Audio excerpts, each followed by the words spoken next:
forward to this conversation about art, archiving, and the democratic imagination with my extraordinary friends and colleagues. As we live, we need our leaders, but the work of the ages requires the archive. It requires that we say what we have valued through the work of the archive. This project, Vision and Justice, began as I considered what had been left out of our understanding that was still preserved in the archive, Frederick Douglass's belief in the power of culture for justice.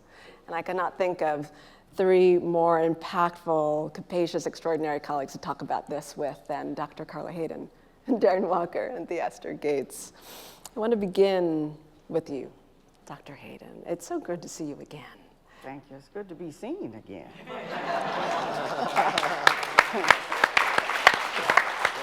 That's right. As our treasure, the Librarian of Congress, you've led one of the world's most significant archives. And I wonder, what challenges and opportunities do you think we face in ensuring that the library serves not only as a national repository, but a place to ignite our understanding of the democratic imagination? And first, I also have to thank this gentleman right here for helping with one of the biggest challenges, and that's accessibility.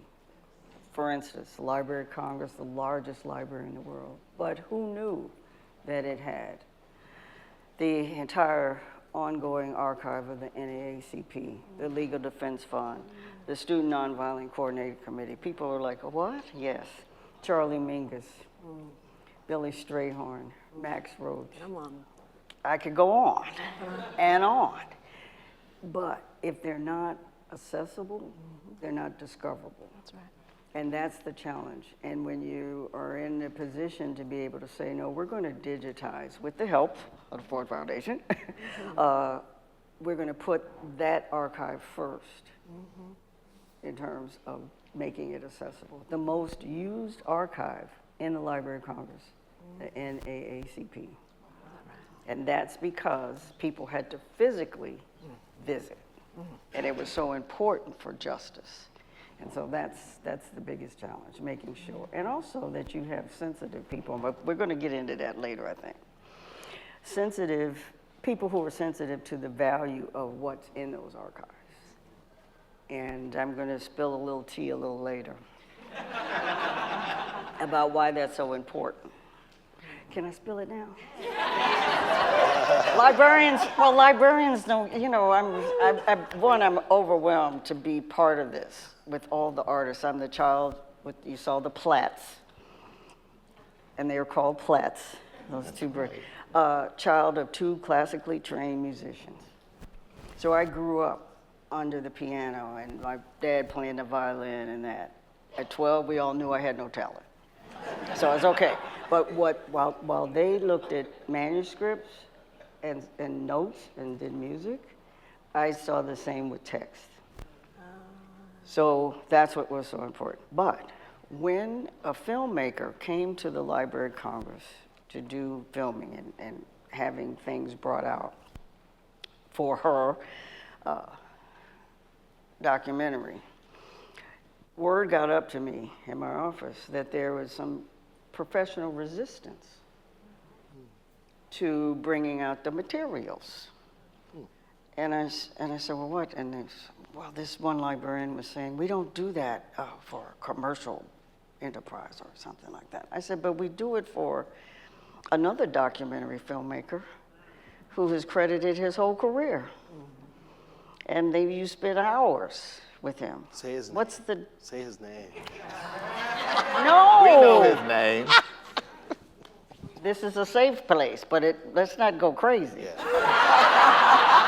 Okay.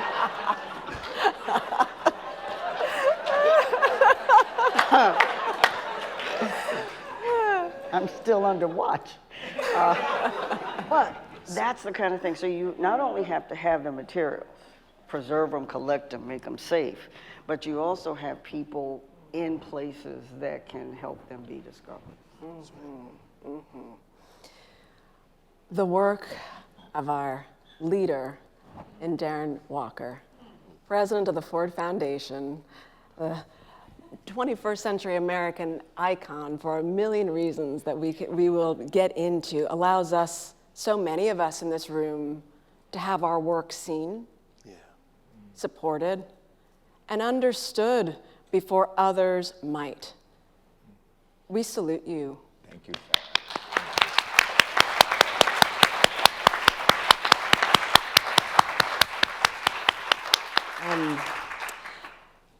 Your work has shaped the cultural landscape of a generation, and it's a tremendous gift to this country. I wonder, how does the significance of the archive shape your thinking about the work of the foundation as you frame the mission around eradicating inequality and justice? Well, thank you. It is so humbling to be here, of course, in the firmament of these sheroes and heroes, and to look out into this room and see all of you. I am deeply, profoundly grateful and humbled. I think archives are the soundtrack of a civilization. It is the deeming of worthiness of the culture, the people, and it matters. I appreciate your comment about me, thank you, but I really, institutions like the Ford Foundation, the Mellon Foundation, the Rockefeller Foundation have always been gatekeepers. We don't like to use those kinds of words, and we get very uneasy when we talk about the fact that foundations have power. Right. And so this institution has deemed certain things worthy for 80 years, have supported certain kinds of art, certain kinds of artists, and certain kinds of historic preservation projects, for example. I think what has changed is that we are now seeing people like myself, a Black queer man, or Elizabeth at Mellon, or Lejeune at Kellogg, et cetera, et cetera. And so when that starts to happen, what foundations deem as worthy starts to evolve too. And there's no doubt that I have brought a perspective as leader of this foundation, knowing the role of foundations and knowing the roles of my predecessors, from McGeorge Bundy through Susan Beresford and Franklin Thomas to me, the role they played in determining for this foundation its priorities. And so I unapologetically said, I'm going to use part of my capital, both the foundation's financial capital and my own leadership capital, to elevate things that this institution and I believe are worthy. And when Robin Pogrebin interviewed me when my announcement of my retirement was published in the Times, she said, she called me back at the end of the interview, she called me back and she said, I just have one thing to say, a question for you. Some people criticize you. They want to be very discreet, but they criticize you because they say that you favor certain people and you have supported certain people repeatedly with grants during your tenure. And she didn't say names, she didn't say anything, and I said, are you speaking of Ava, of Thelma, of Sarah? I went down the list, and all Black women. Guilty as charged. And no, and she literally, and I say that, I don't say that for clap, and she literally published that. I mean, and she said, I said, of course you can publish it. It's on the record. I am not apologizing. McGeorge Bundy supported all sorts of things that were the Ford Foundation's presidents, and some of it his own just personal issues going back to Harvard College when he was the dean, of the things that he thought the Academy needed, and he used his power, he used the foundation's resources, the platform that the Ford Foundation gave him to speak out about those things. Every foundation president does that. Some are more effective or because you just have a platform like the Ford Foundation, but you have a platform. What are you going to do with it? And so, yeah, I unapologetically have said, I support, and I know right now it may be disfavored to say I support Black excellence. I support excellence. It's the same thing. Exactly. And so I think that's a part of, as I look at my last month here at the Ford Foundation, I'm most proud of. Absolutely. Yes, absolutely. Thank you. We thank you. We thank you. We thank you. And we would not be sitting in this room without for that support. Oh, thank you. That's right. Your framework for the power of the institution is, I believe, something that Theaster Gates has in mind as you consider what's I love our love fest among us. As you consider what's missing from the landscape, what objects we might not consider as worthy of being part of the archive. Can you take us through your process of thinking about the care and the construction of institution with your artistic practice? Sure. Darren, thank you so much. I remember when Lyndon Johnson Rice called me, we had met at a dinner party. She called me, she said, I'd like to see what you're doing over there on the South Side. She came to my house. I had a collection of books. She said, I really like books. We have some books. Why don't you come to the office of Johnson Publishing? Yes. And, my dad had some books, she said. So I get to the Johnson Publishing building, and it's the library of Johnson Publishing. Yeah. And often I get the call when our things are in dire straits. Yeah. I got 30 days to move these things. And we as a nation have 30 days to move these things. Yeah, that's what it feels like. And when she showed me the library, I was like, I don't understand. And she said, look, I need you to sign a waiver so that we're not held liable if the books hurt you. And I was like, no, you're giving me this collection? And she was, at the moment that she was gifting me 26,000 books, which had been the full canon of research books used to create a different perspective of the American experience. That these were political scientists, political theorists, social scientists, all writing from the perspective of a PhD Black person who was writing the counter-narrative of Tulsa. They were writing the counter-narrative of things happening in Detroit. So when she said she was like, I need to get these things out. I have 30 days, and you can have them. You can have the shelving. You can have the furniture. You can have that. What happens in that moment is, then the artist, let's say, I'm faced with a dilemma or a kind of good crisis. And the good crisis is, do I believe in these things enough to save them, to protect them? Do I understand the value of this thing? And then do I have the machination power to help others understand how important this moment is when it's not in the headlines, when it's not, no one's publicly parading or whatever? Does one have enough personal belief in a set of Black things that they would take on the burden of Blackness or the burden of the collection? I said, give it all to me. I didn't know what I was going to do with it all.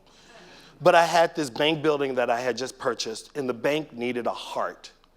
And then the libraries, that library became the heart of our work, and then we built programming around it, but it also kind of changed my soul a little bit, right? And then this is what I was talking about with Dr. Hayden, that it was only after receiving the archive that the archive could then say to me how important it was. Yeah. And it was like a painting revealing itself, or a sculpture revealing itself, that we put the thing in place, and then it was like, oh, this is very important, and this feels like a life. And so I think that I started to then kind of believe that not only our archives, but our objects, our everyday things deserved a home, and they deserved folk who were going to understand them, not as the little trinkets that grandmama had, but that they are connective tissue to understand who we are as a people. That's right. That's right. That's right. We all have good crises, right? I love this term you phrased. And this has prompted many of us to consider our work anew. And here we're reveling in the power of your work here, born of good crisis, Theaster here. And as we let this play, I wonder, Dr. Hayden, if you can reflect for us on how you might respond to good crisis. In your CBS Sunday Morning interview, you spoke about this seeming effort to diminish, as you put it, opportunities for the general public to have access to information and inspiration, you said. And you continued, you said, we like to say as librarians, free people read freely. There's been an effort to undermine that. Can you say more? And it's an effort that has been recognized in so many ways. Alberto Manguel, in his History of Reading, has a chapter, Forbidden Reading. And the beginning of the chapter has a photograph of a woman outside of what looks like a shack and everything, and she looks like a former slave, and she has a book. And as he said, and I'm paraphrasing, as centuries of slave owners, tyrants, dictators, and other illicit holders of power have always known, an illiterate crowd is the easiest to rule. And if you could not prevent people from learning to read, because as Frederick Douglass said, once you learn to read, you'll be forever free. The next best recourse is to limit its scope. And then the chapter goes on to book burning and Germany and all the different efforts. There must be something pretty powerful in those books that they don't want people to see. And so that, when you see it coming back, and now it's coming back in a way, there have always been books that have been challenged for different reasons, but this current effort is more coordinated and more tied, it appears to be, to a larger issue. And librarians just at a conference, and imagine there's 15,000 librarians together. We have our t-shirts, Feisty Fighters for Freedom. We got librarians, the original search engines. Okay? All right. But the undercurrent of that conference was the fact that librarians are getting death threats. Librarians in communities, librarians are saying, okay, how can we make sure and protect what we're trying to do, and how can we do that? So the Schaumburg is having its 100th anniversary, and one of the things in the library, and they celebrated the librarian who'd been there for years, Jean Blackwell Hudson, who worked with artists, Aaron Douglas. And what they've done is taken the art that was in the reading rooms and now putting it out and showing her doing that. So when you see these efforts, they're real, and they're part of our history too. Yes, they are. Darren, you've written an extraordinary book, The Idea of America. And in it, you've created an archive for us of your thinking about the role of philanthropy and offering us a new way to access the democratic imagination through the work of culture. You've been in the headwaters of Frederick Douglass's idea, both about the power of literacy and about the power of culture. In Douglass's speech, Pictures in Progress, which really animates the Vision and Justice Project, he says that we all walk around with this inner archive, right, of images, of narratives that define the world around us. Can you tell us about what animated the book, The Idea of America, and how it relates to this inner archive you have about what we need to put out in the world to understand possibility? Well, the book is, in some ways, a love letter to my country. Yes. Because the book very clearly outlines a set of ideas that I have about the complexity of America and how hard it is for America to fully embrace its complexity, and the allure of simple narratives, and the desire to want to have simple narratives about our history and who we are, and to challenge the mythologies that we have constructed to make us feel comfortable, particularly around things that make us uncomfortable. Yes. And so the book really is a compilation of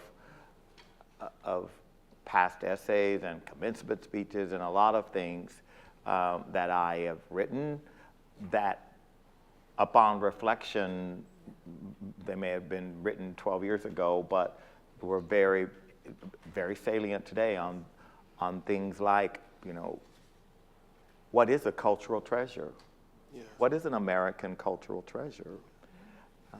When we created the America's Cultural Treasures program here, there was a lot of debate about my desire to want to use the term American cultural treasure. Yes. Because some people felt that term was weighted with racist notions of what was worthy of being an American cultural treasure. I wanted to actually centrally locate Dance Theater of Harlem as an American cultural treasure, and the Apollo Theater, and the Studio Museum in Harlem, and so many other organizations who are most certainly cultural treasures in this country, but had not been deemed in the firmament of those organizations, when in fact they are and have been. And it was really, the thing that was so gratifying were the number of other foundations. So this wasn't just a Ford initiative. I mean, Bloomberg was a major funder of this. We got a number of foundations that had really never played in this space because they wanted to also say these organizations are treasures and are worthy of being in the firmament of the things in our internal files and folders that we carry around and value. Right. And therefore we must invest in, because that was the point. The point of that initiative was to say, we're going to make significant investments. And when Mackenzie Scott came in and tripled the investment that had already been made into all of those organizations, it was a huge boost to those organizations. I mean, the Dance Theater of Harlem had never not lived hand to mouth. And because of that initiative, they actually had a board meeting where they talked about an endowment, which our organizations have never had the privilege of being able to talk about. To literally, and today they now have an endowment as a result of that. But my point is, it's an indication of, just in the arts, of just what do we value. The last thing I'll say on that is our beloved Aggie. When Aggie decided to sell that amazing Liechtenstein, her most beloved, as Kat knows, her most beloved picture, because she saw Ava's film 13th. Arts patrons stood up.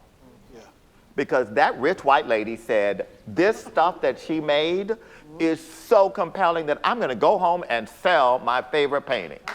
And I say that to say, it, as a matter of patronage, of philanthropy, having people like Aggie or Mike Bloomberg or Mackenzie Scott say, these artists, these creatives, these institutions matter to America is hugely important. And whether we like it or not, I would love to be able to say, we Black folk are just going to do it on our own. I don't live in that reality. And so it is so important when that happens. But at the end of the day, it's because these were all compelling. None of this was DEI. This was excellence. Right. This was beyond, right, as we know, delivering on excellence. And so that's what we need to make sure we continue to do, and we need to think about who are those people, who are those next generation philanthropists, arts patrons, who are going to continue to invest in these ideas and the programs and projects that you guys are all doing. That's right. That's right. Thank you. Thank you. Thank you.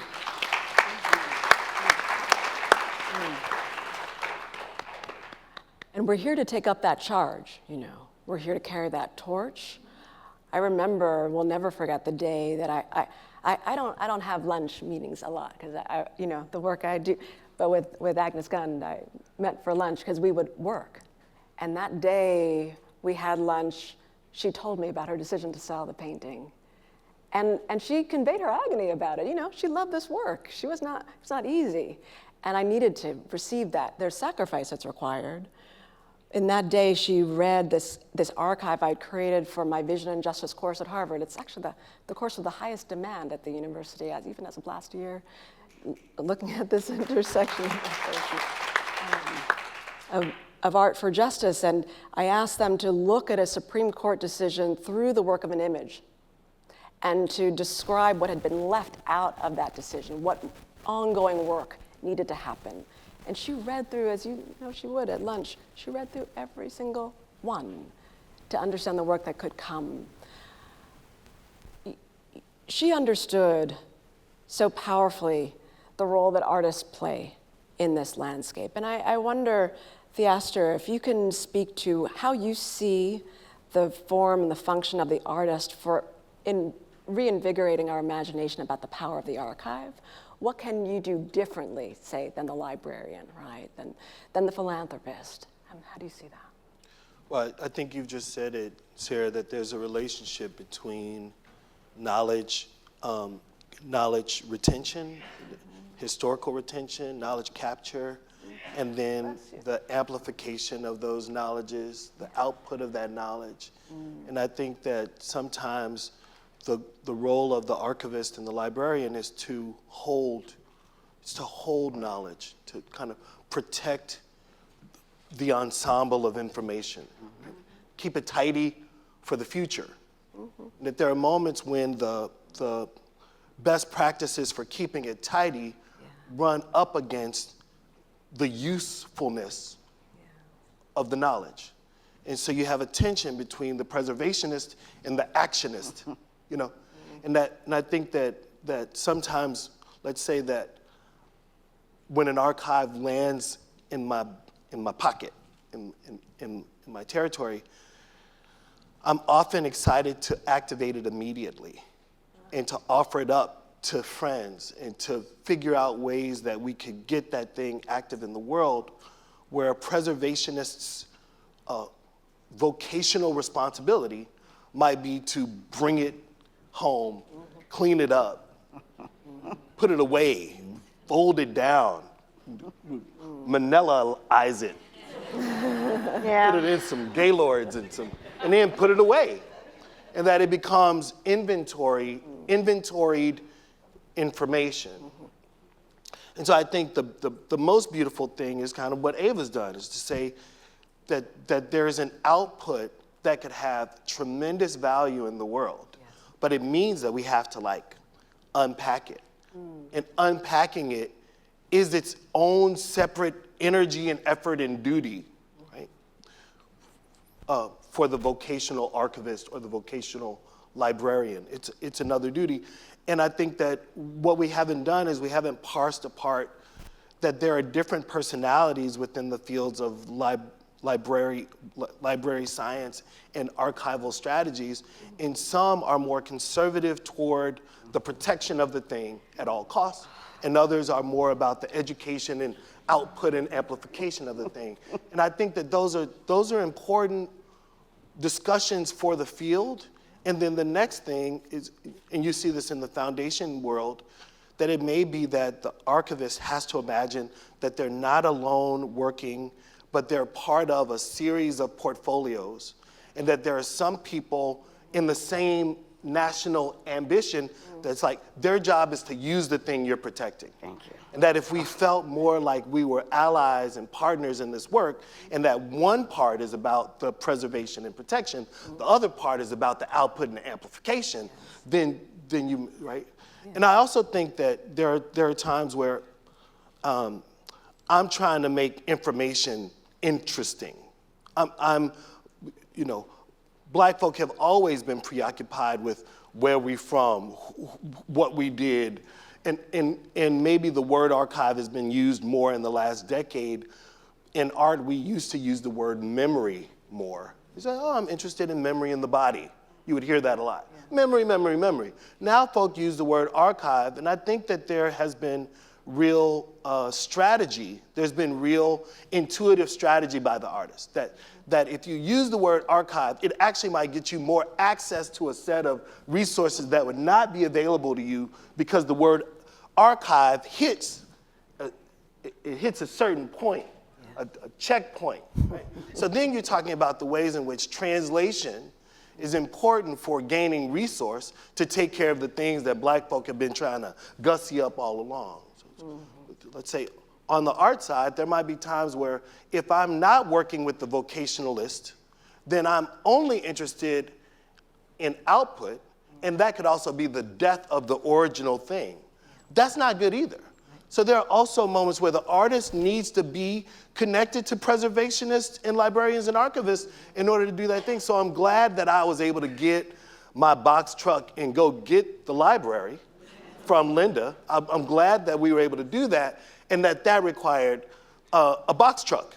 It required muscle, and it required resource. It required space. So I wouldn't have been able to do that in New York. I could only do that in a Chicago where you need another 10,000 square feet to hold, right? So there's some real kind of basic things. But then once we had that archive, we then needed librarians to help recatalog that thing. And our librarians were saying, John Dewey was a racist. I don't want to subscribe.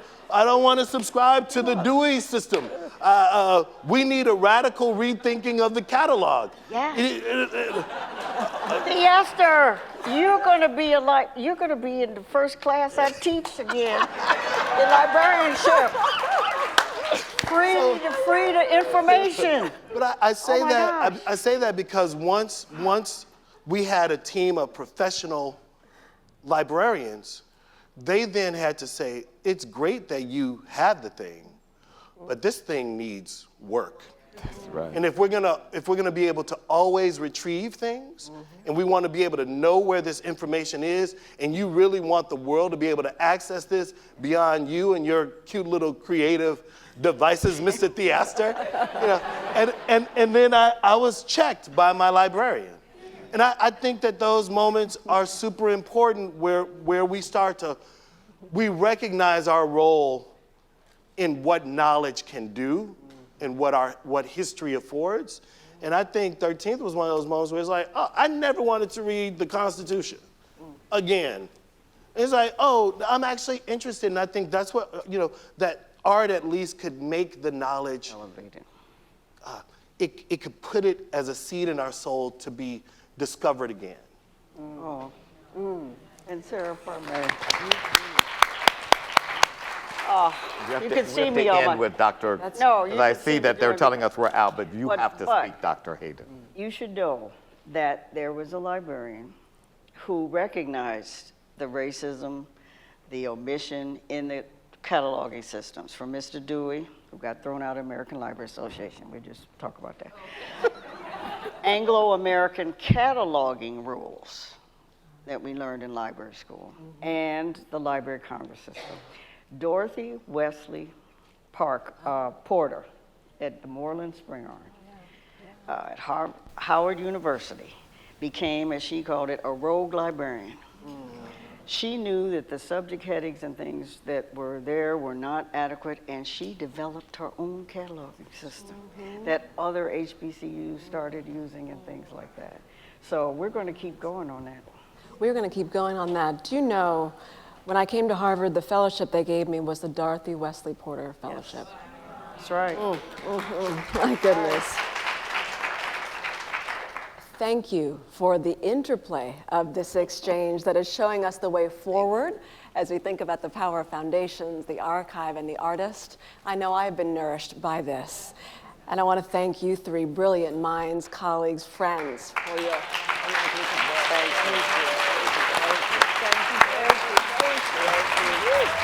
Thank you.